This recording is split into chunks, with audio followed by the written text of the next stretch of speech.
آپ کے ہمارے سماج کے بمشکل 1% طلبہ ان مدرسوں کا رخ کرتے ہیں اور 99% سے زائد لوگ ان ماڈرن ایجوکیشن کے انسٹیٹیوشنز میں جاتے ہیں۔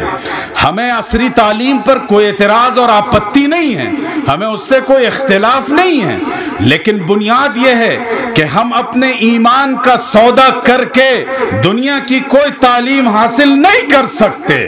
حرام ہے کہ توحید کا سودا کر کے ہم اپنی تعلیم حاصل کریں اور اعلیٰ تعلیم حاصل کریں۔ آخر ان حالات کا اور ان چیلنجز کا کیسے آپ مقابلہ کریں گے؟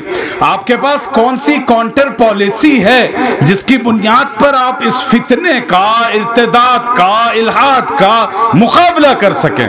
اس کے لیے بنیادی طور پر ہمیں 2-3 کام کرنے ہیں۔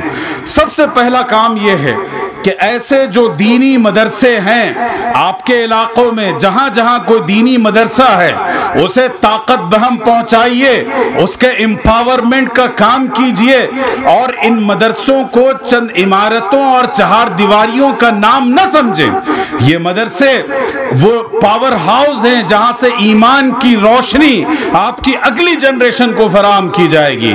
یہ مدرسے وہ مراکز ہیں جو آپ کی آنے والی نسلوں کے ایمان کی حفاظت کی ذمہ داری ادا کریں گے۔ آپ نے دیکھا کہ یہ بڑے نونہال اور چھوٹے بچے کتنی خوبصورتی کے ساتھ اور کتنے حوصلہ اور اعتماد کے ساتھ اپنی بات کو آپ سب کے سامنے رکھ رہے تھے۔ انشاءاللہ یہ مستقبل میں اس امت کو لیڈ اور گائیڈ کریں گے، ان کی رہنمائی کریں گے۔